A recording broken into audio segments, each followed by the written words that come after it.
Bom dia, bom dia!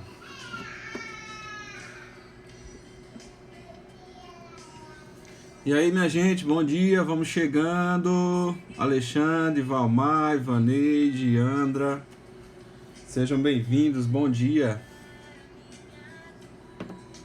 Bom dia. Pequeno atraso hoje, não é normal. Vão desculpando aí. Muito bom. E aí, vocês estão bem? Como é que estão as coisas? Tudo tranquilo? Já tomaram café da manhã? Compartilha as bênçãos aí.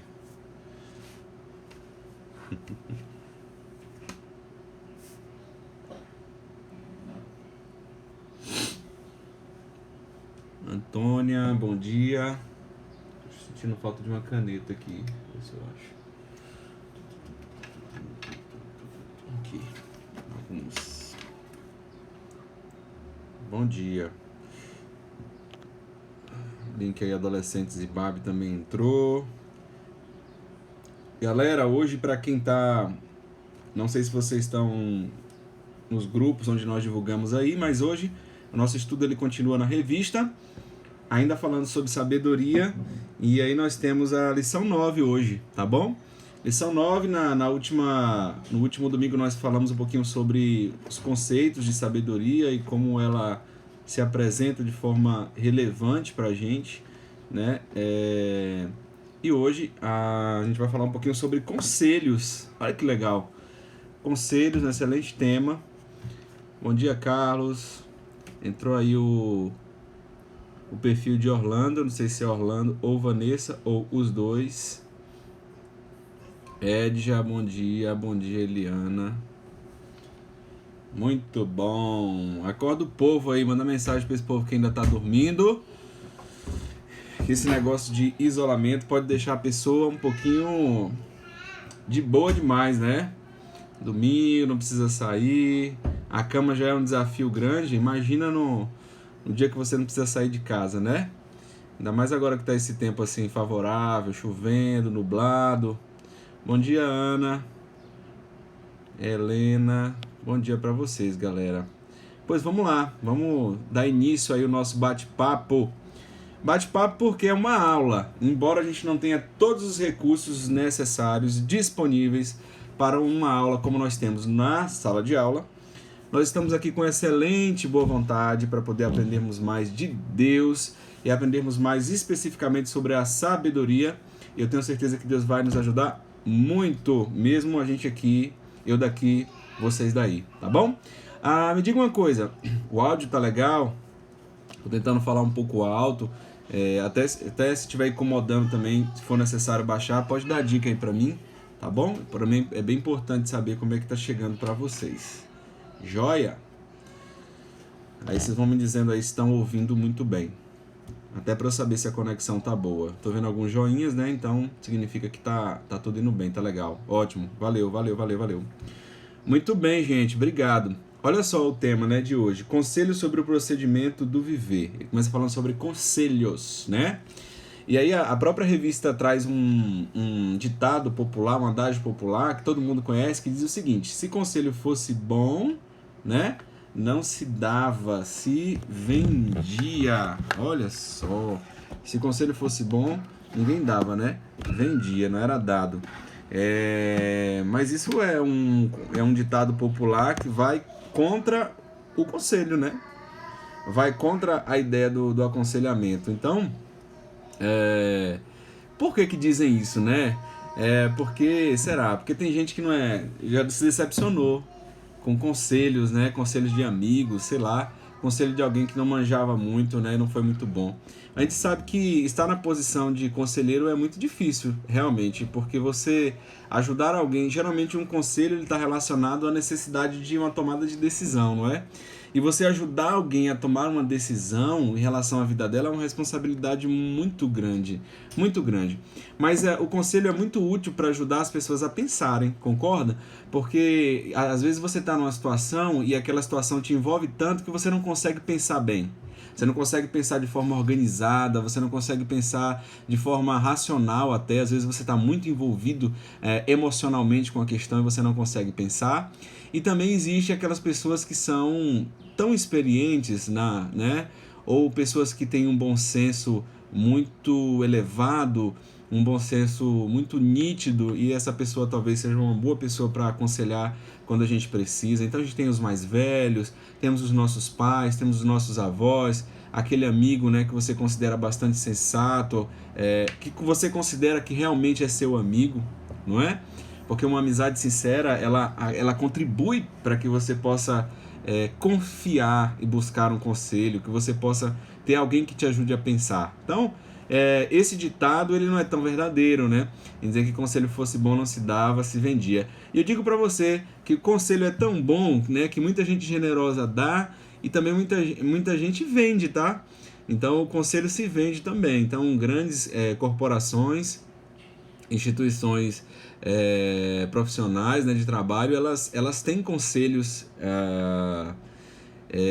institucionalizados, né? Fazem parte do organograma de liderança, de decisão de grandes empresas, conselhos, muitas vezes conselhos independentes, pessoas que estão ali, que são de outros segmentos, mas compõem o segmento de uma empresa, justamente para contribuir com a visão macro de um determinado mercado. Então, grandes empresas elas têm conselheiros que estão aptos para ajudá-las a tomar decisões, sejam decisões de curto prazo, mas principalmente decisões de médio e de longo prazo, participam do planejamento dessas empresas. Então existem conselheiros que ganham para isso, né? Então veja que conselho realmente, bons conselhos, eles são valiosos, né? Igrejas, por exemplo, a nossa igreja tem conselhos, né? Claro que não, nesse caso não estou falando de conselhos remunerados, mas são pessoas que estão ali para ajudar a pensar, a orar e a decidir de acordo à vontade de Deus. Então, estamos falando de conselho. Então, acho que vocês concordam aí comigo que conselho é uma coisa boa?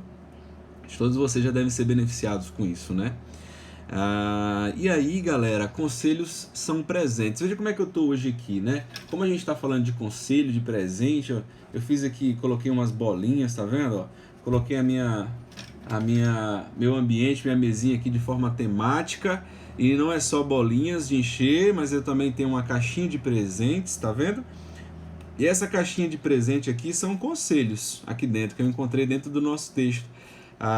O estudo de hoje ele sugere que seja feito pautado em cima dos conselhos que estão lá em Provérbios, do capítulo 16 até o capítulo 22.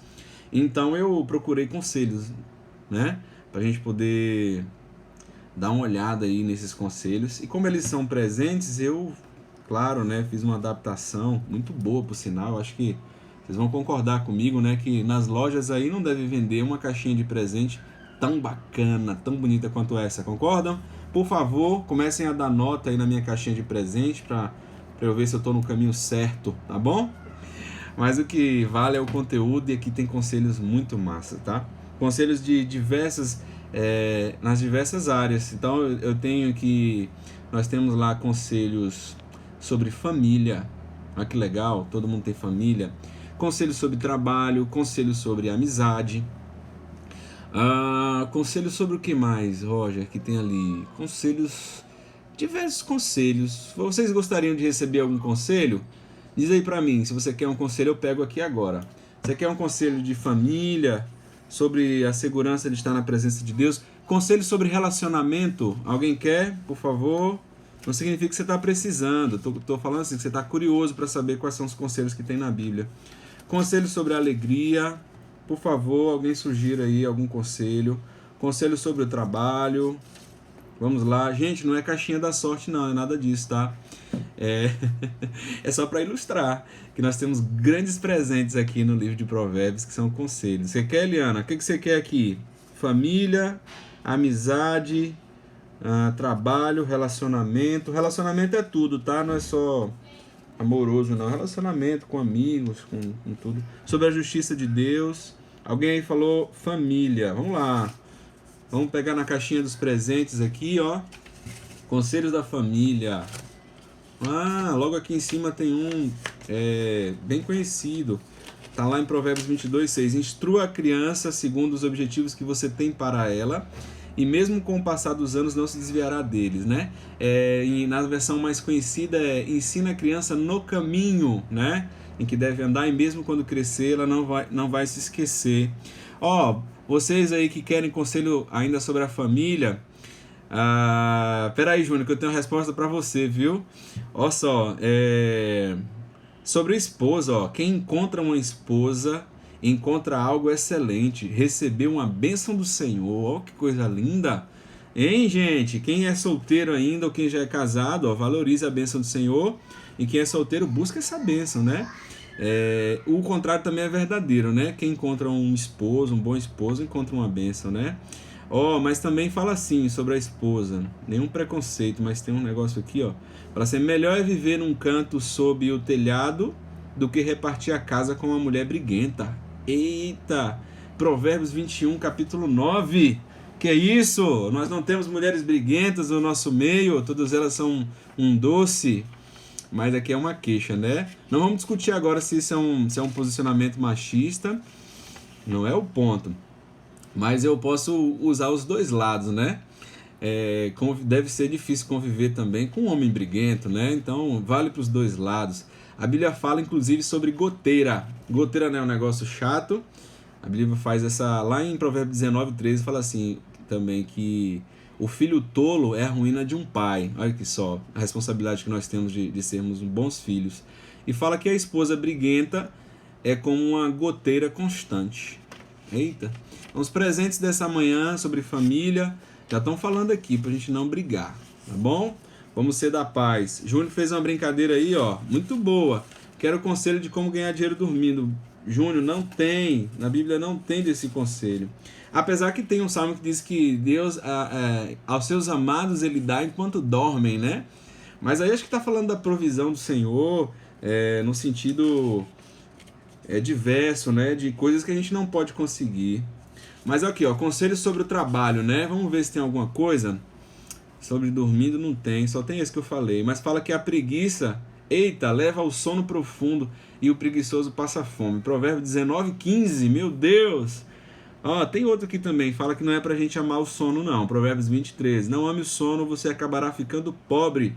Fique desperto e terá alimento de sobra. Olha só, conselhos especiais. É porque Salomão já sabia, né, gente, que dormir é massa, né? Dormir é uma tentação imensa.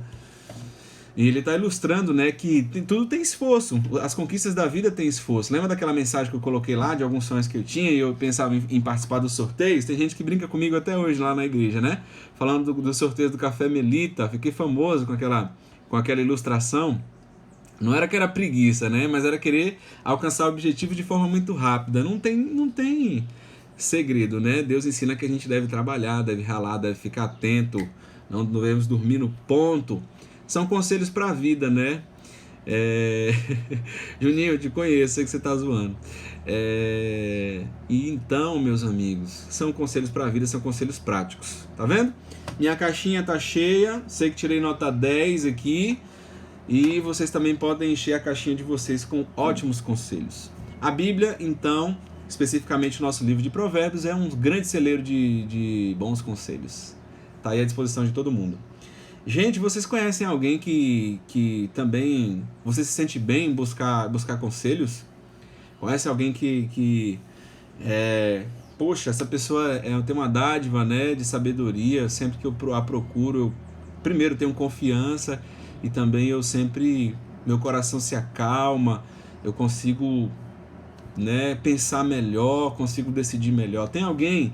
Você pode citar se você quiser, ou pode dizer sim ou não, né? Que você confia, que nesse momento que vem à sua cabeça como alguém que te ajuda, alguém que seja uma fonte de conselho para você. Essa é a pergunta objetiva. Tem ou não tem? Vocês conseguem lembrar de pessoas que vocês podem consultar, podem conversar? Pai, mãe, né? Também geralmente tem bons conselhos. Me lembro de ótimos conselhos que minha mãe me deu. Conselhos de muita sabedoria, conselhos de paz. E realmente é muito precioso essa relação com os pais, por exemplo, né?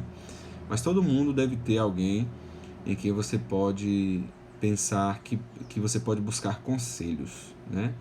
E aí no nosso caso é muito importante que essa fonte de conselhos ela esteja bem relacionada à Bíblia, não é? A quem é pessoas que são tementes a Deus, pessoas que possam contribuir com a palavra de Deus para nós, né? Isso é muito importante, porque todos nós somos falhos, né?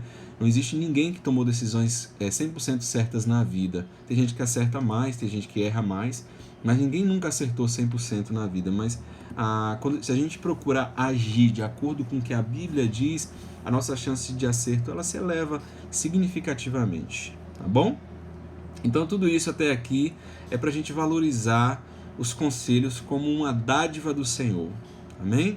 Então os conselhos são dádivas do Senhor, a Bíblia tem muito desses conselhos e nos ajuda a construir a sabedoria. Nós falamos, foi muito massa o nosso estudo da semana passada sobre sabedoria e os conselhos ajudam nisso, tá bom? Então vamos lá, vamos avançar mais um pouquinho, né?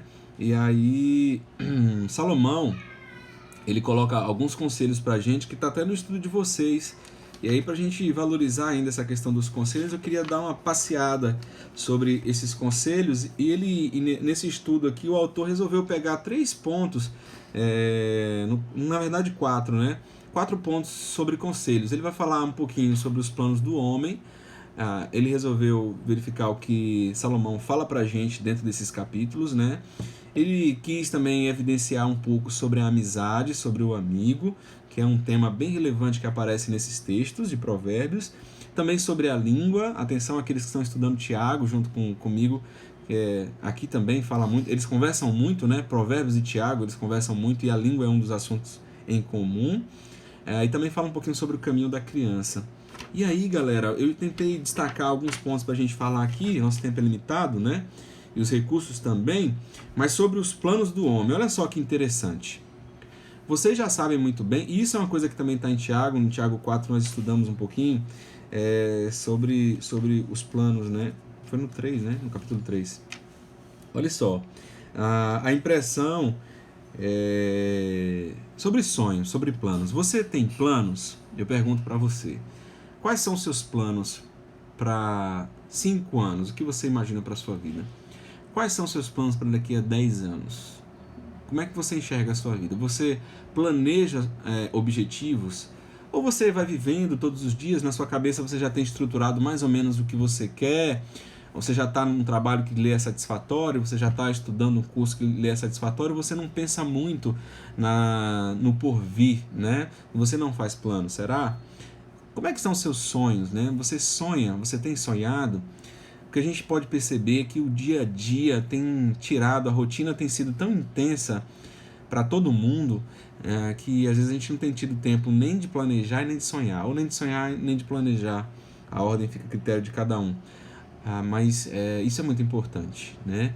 Nós sabemos que o futuro, como o pastor mesmo diz, ele é filosófico no sentido de que ele não existe de fato. Mas o Senhor, ele conhece todas as coisas e o Senhor tem planos para nós. E esse futuro, ele descansa nas nossas conquistas do presente. Então, se nós tivermos uma projeção do que nós queremos para frente, do que nós queremos para o nosso futuro em Deus, isso claramente vai influenciar as nossas decisões do presente, concordam? Né? Então, existe uma necessidade de se planejar, né? E o autor aqui da lição, ele fala um pouquinho sobre o abandonar os sonhos. Muita gente não tem sonhado mais, né?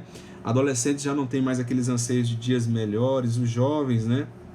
Já não tem mais aquele ímpeto da utopia, né? De desejar um mundo diferente. Isso é uma força que geralmente as gerações da juventude tiveram.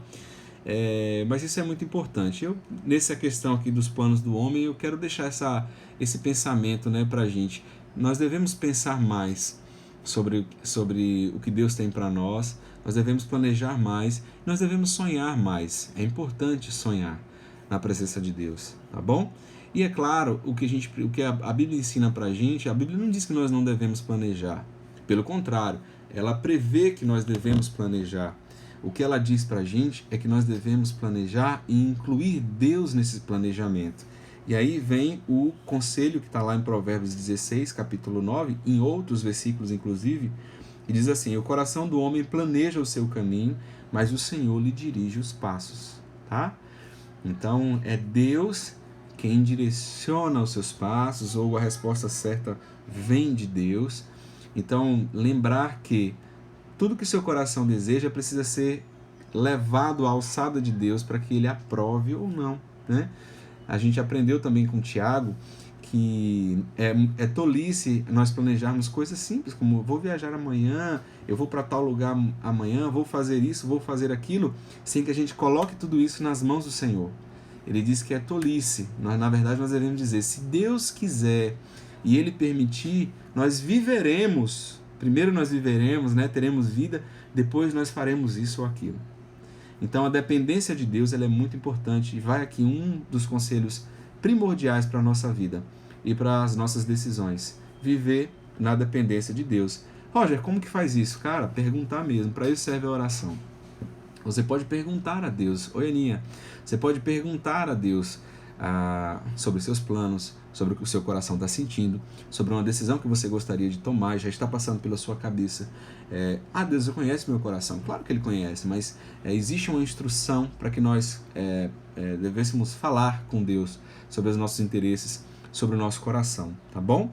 E aí tem outras coisas, né? O capítulo 16, no versículo 3, ainda fala assim que nós devemos entrega as tuas obras ao Senhor e os teus planos serão bem-sucedidos. Olha que legal. Aqui ele já é precedido quase como uma promessa, né? Se você entrega os seus planos para Deus dirigir, então esses planos eles serão bem-sucedidos, ou seja, bons resultados você vai tirar dele, né? Não é muito legal isso? E aí lembra lá de Romanos, capítulo 28, diz assim, ó: Deus faz com que todas as coisas concorram para o bem daqueles que o amam, ou daqueles que andam segundo o seu propósito, né? Em outras traduções, e complementando inclusive esse versículo. Então, estar diante do propósito de Deus é uma garantia, a Bíblia nos garante isso, segundo as Escrituras, segundo o que eu li aqui agora, de que os nossos planos eles serão bem estabelecidos, bem sucedidos, se forem colocados diante de Deus. Amém?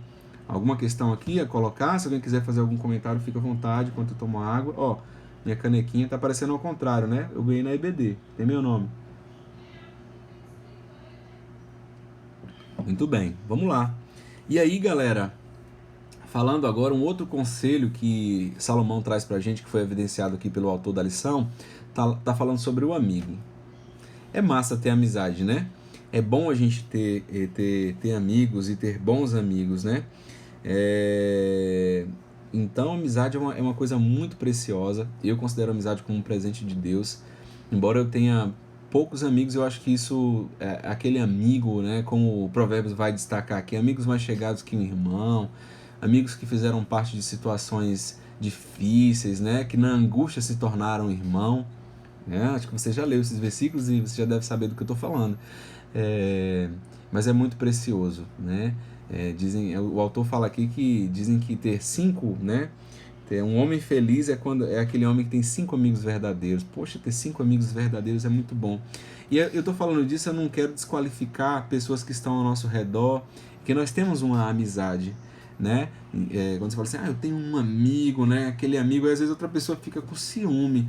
Não precisa ficar com ciúme, é porque as circunstâncias da vida às vezes faz com que você se aproxime mais de alguém e esse alguém tem a oportunidade de te dar provas dessa amizade de tal modo que ela se consolida.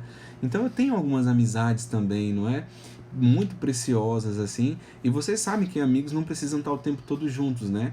Tem amigos que a gente conversa pouco porque a situação hoje em dia não permite, mas são amigos de verdade, são aquelas pessoas que você sente um apreço, um amor verdadeiro, aquela pessoa que se você ligar, o assunto vai fluir naturalmente, ou aquela pessoa que mesmo que de repente hoje não tenha nenhum assunto, mas o querer bem, ele é latente, né? Ele existe, aquela pessoa que você quer muito bem.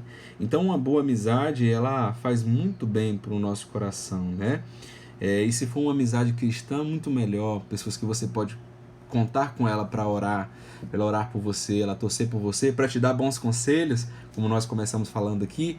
Um bom amigo dá bons conselhos, né? Porque esse amigo gosta tanto de você que ele tenta tirar da cabeça e do coração dele algo que seja realmente bom, algo que seja realmente útil para você, para te ajudar, porque ele não quer te ver na angústia, né? Ele quer te tirar da tristeza. Então Salomão ele fala que a angústia ele é um momento em que se revelam irmãos, né? E às vezes esses irmãos eles podem ser mais próximos do que aqueles que são sanguíneos, né? Na verdade, isso é que o texto diz, e eu creio que a nossa experiência prática também diz. Tá? Então Provérbios 18, 24 vai falar amigos mais chegados que um irmão, tá? Inclusive irmãos em Cristo, nós temos isso, né? Amigos em Cristo Jesus, eles podem ser às vezes mais próximos, participar da sua vida mais do que consanguíneos até, né? E aquele amigo que você tanto confia, que de repente você confia mais, confia não no sentido no sentido de entregar, né? Que você entrega mais a esse amigo situações da sua vida do que alguém que é do seu mesmo sangue, não é? E tem um versículo que eu acho precioso, eu já experimentei dele em minha vida, que é o capítulo 17, o versículo 17, que fala assim, né? Que em todo tempo amo o amigo e na angústia se faz o irmão. Eu acho esse versículo lindo, não é? Ele diz que ele está dizendo aqui que é no dia a dia, né? Ou seja, em todo tempo, ama um amigo. A amizade ela é uma coisa que está para todo momento, né? O amor, a relação de cumplicidade de um amigo, ela se faz em qualquer momento, né? Em todo tempo. E ele fala assim que numa situação extrema, quando você estiver numa situação de angústia, né? Numa situação extrema vai nascer aí um irmão. E nasce, né, gente? E nasce. Quantos gestos de amizade ficam marcados para sempre. E esse conselho precioso de Salomão está falando o seguinte: façam bons amigos, né? Procurem bons amigos em quem você pode ter bons conselhos, em quem você pode desfrutar, não é? De confiança, de você ter pensamentos semelhantes, às vezes pensamentos diferentes. Eu tenho amizades que pensam muito diferente de mim, e é um barato, né? É um barato, é muito divertido, inclusive. Eu sou todo, né? Muitas vezes polido no meu trato, não sou aquela pessoa tão, geralmente não explosiva, né? Diplomático em muitas situações. Eu gosto realmente de ser pacificador em muitas situações, mas eu tenho um amigo que eu extrapolo com ele, né? Xingo ele, falo verdades de forma dura, porque a amizade permite isso. Então eu consigo ser até alguém que eu não sou no dia a dia, né? Com esse amigo, porque a cumplicidade permite. Então veja que a amizade ela permite construções saudáveis para a nossa vida, para que a gente possa exercitar o relacionamento. Deus nos fez criaturas relacionáveis. Nós não conseguimos viver isolados, né? E isso é muito bom. E aí eu pergunto para você, eu estou falando aqui da forma de quem seleciona amigos, pessoas que eu possa confiar, pessoas que eu admiro, pessoas às vezes que pensam como eu, ou amigos que pensam muito diferente de mim. Mas agora eu queria perguntar para você o seguinte: você é um bom amigo, né? Olha que pergunta massa. Você é um bom amigo? Às vezes a gente pensa no amigo pensando de lá para cá, de como esse amigo, no nosso processo seletivo, né? De eleger um amigo, como deve ser o meu amigo, né? Como deve ser essa pessoa que precisa para ser meu amigo, como ela pode ser, deve ser. E eu? Que amigo sou eu, né? E aí, cara? E aí, moça? Você é leal às suas amizades? Você é disponível às suas amizades? Você busca bons conselhos quando solicitada? Você é generosa com os seus amigos? Você já participou da angústia de alguém de forma a contribuir com ela para que ela pudesse sair daquela angústia? Você tem orado por alguém? Você tem sido disponível em oração? Você tem disposto seus recursos, até mesmo financeiros, para um amigo, né? Para socorrer a um amigo que precisa? Tudo isso deve passar pela sua cabeça, porque uma amizade ela não se constrói de forma unilateral, são dois lados. Para que você tenha um amigo, esse amigo precisa considerar você também um amigo, né? Então alguém deve ter provado amizade para você e você tem que ser recíproco, senão não existe aí um laço de amizade concreta, né? Então nós temos esse desafio também, que é procurarmos um amigo e também sermos uma pessoa, né, em que se possam contar, tá bom? Então, meu bom amigo, você que é meu amigo, eu também quero ser um bom amigo para você, tá bom? E aí eu tô aí disponível também, tá, gente? Para fazer amizade, quem quiser, boas amizades, amizades sinceras, sempre é bem-vindo, fazem bem ao coração e é por isso que Salomão não deixou passar, né? Oi, Aline, ele me deu oi aí, oi. Amizade é uma coisa importante, é uma coisa de Deus, tá bom? Mas tem um outro conselho que o autor quer destacar nos textos de Salomão, que é sobre a língua.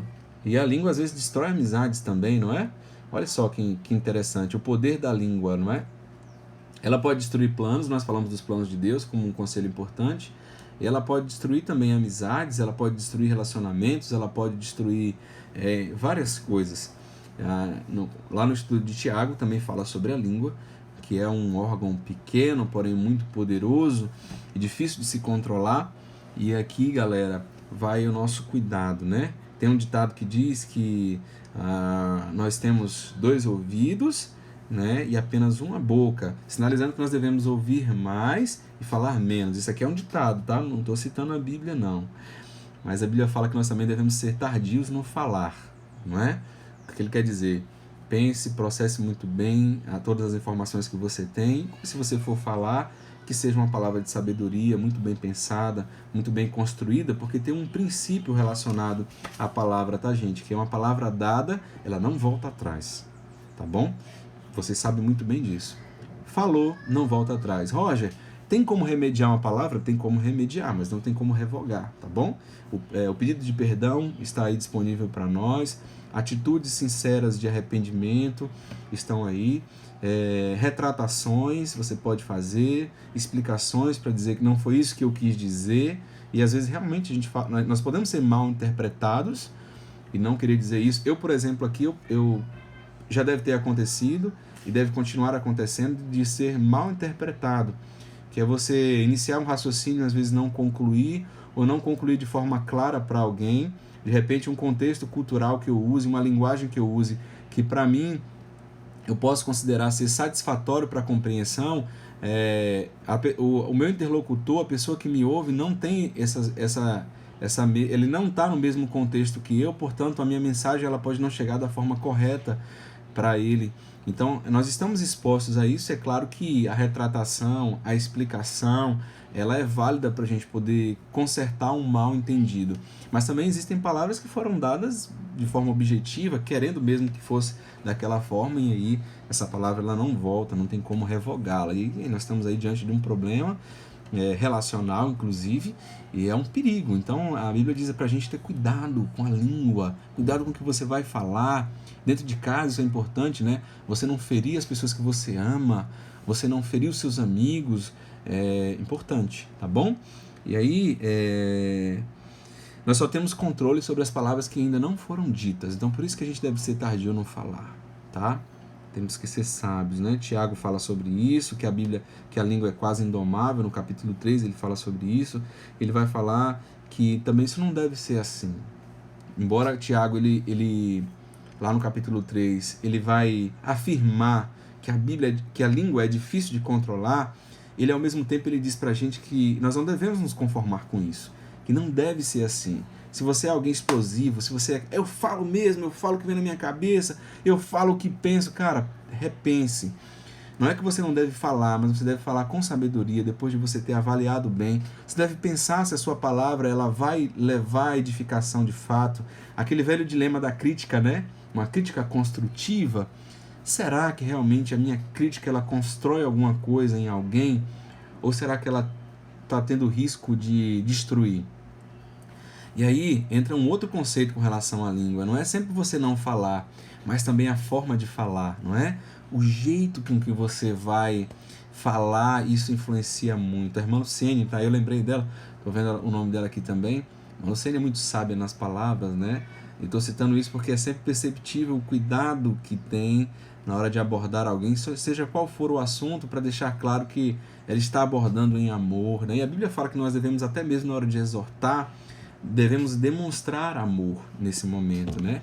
Então veja que é muito precioso esses conselhos com relação ao jeito de falar. Não é só não falar, mas se você for falar, como você vai falar, isso influencia no resultado, tá bom? Então nós devemos evitar sofrimentos desnecessários, tá bom, gente? Na hora de usar a língua, na hora de falar, tá bom? E aí entra uma coisa massa que vai lá, é um assunto que eu vou pegar mais profundamente lá no final, que Mateus, lá em Mateus, né, tem um ensinamento pra gente que fala que a nossa boca, a boca fala do que está cheio o coração, olha que coisa. E aí Tiago também reforça isso, em dizer que a gente está falando da língua, mas o que deve ser avaliado é o nosso coração, a nossa consciência, tá? Então, até para que a gente possa ter uma conversação mais saudável, para que a gente possa ter discursos mais saudáveis, respostas mais saudáveis, é importante que o nosso coração esteja bem, é importante que o nosso coração esteja bem construído em termos de sabedoria, porque é dele a fonte do que se alimenta a nossa boca, gente. Isso daí é uma chave, tá? Segura essa chave aí porque ela é importante. Cuidado com o que falamos, devemos sondar os nossos corações, e cuidado com o que você se alimenta, tá bom? Cuidado com o que você enche o coração. E aí, a Bíblia diz que as más conversações corrompem os bons costumes, né? Que nós não devemos nos deter na roda dos escarnecedores. Então, às vezes você anda com pessoas que o tempo todo são pessoas que reclamam muito, pessoas que murmuram muito, pessoas que falam muito palavrão, pessoas que são muito revoltadas. Há de se ter o cuidado disso não contaminar, disso não entrar. Não é que você não deva conviver e influenciar essa pessoa, pelo contrário, você deve influenciar essa pessoa com bons costumes, inclusive, mas que isso não corrompa você. Você sabe que isso tem risco, né? Conviver com gente que não tem assim, que fala muito palavrão, isso influencia. E aí você tem que ter cuidado, até o modo de pensar. Aquela pessoa que reclama muito, tudo reclama. Tem um trabalho, ela reclama. Tem uma função para ser desempenhada, ela reclama. E aí parece que tudo que no seu trabalho é difícil, porque seu colega reclama de tudo. Deve-se ter cuidado com isso, para você não se contaminar e não mudar a sua forma de pensamento. De repente você está verbalizando coisas que são contra ao que você faz, a sua atividade, né? Então isso aí deve ter muito cuidado. Gustavo disse assim que isso me faz pensar sobre a legitimidade de se falar algo, exatamente. Então, legitimado é aquilo que sai do coração, né? Concordar, a sua palavra falar concordando com o que você pensa. E aí fala um pouquinho também sobre o caminho da criança, né, gente?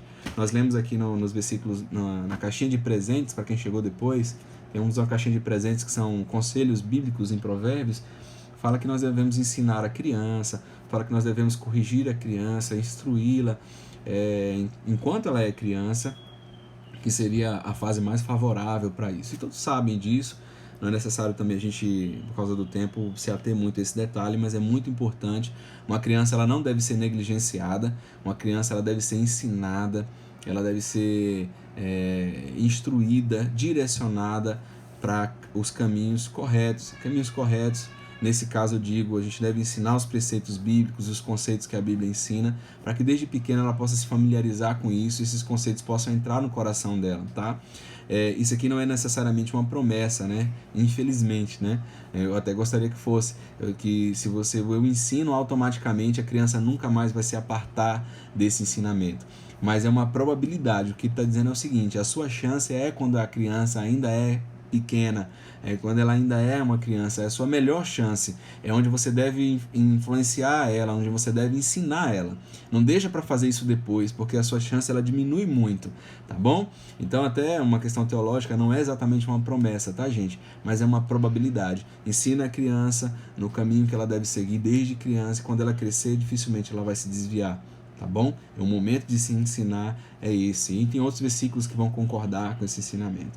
A criança não pode ser negligenciada, tá bom?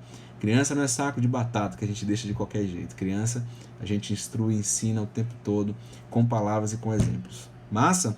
Para vocês que já são pais, sabem muito bem disso, e os candidatos a pais também, já teoricamente, já podem saber, tá bom?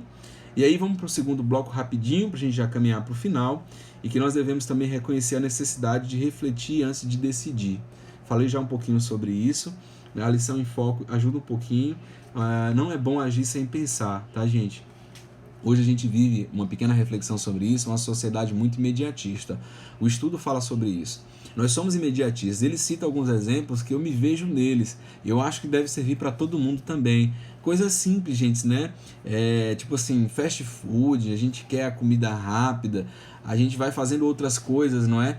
Eu tenho, nesse período de isolamento, eu tenho buscado fazer algumas coisas na cozinha, porque eu acho é uma terapia. Eu não sou um grande habilidoso, né, na cozinha, mas eu tenho tentado me desenvolver.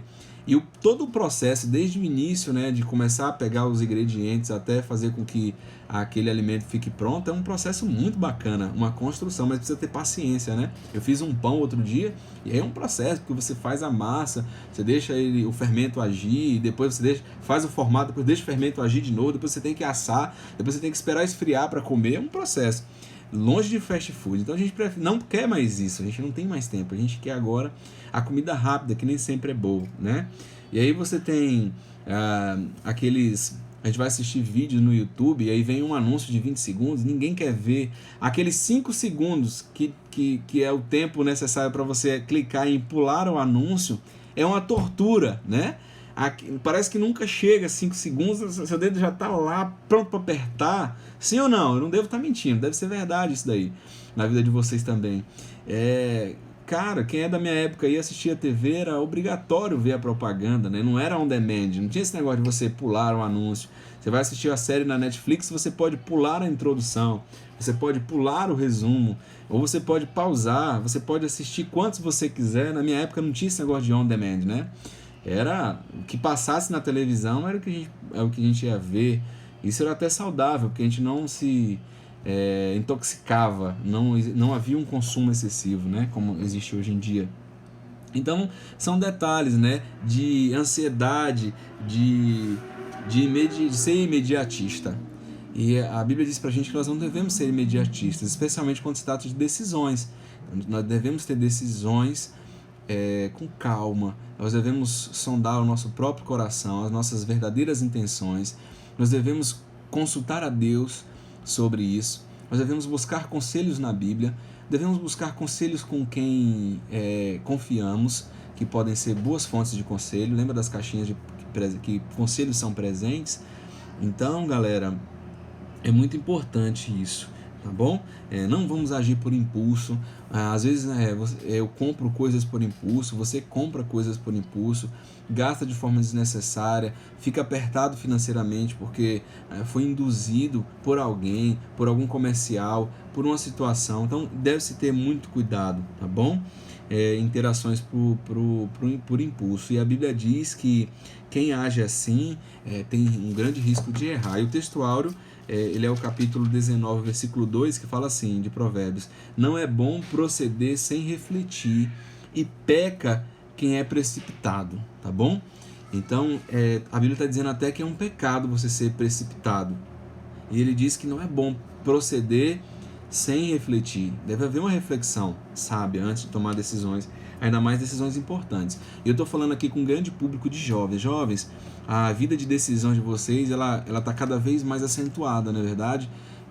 Muito cuidado, muita sabedoria nas suas decisões, porque elas vão refletir, muitas delas, para o resto da sua vida, tá bom?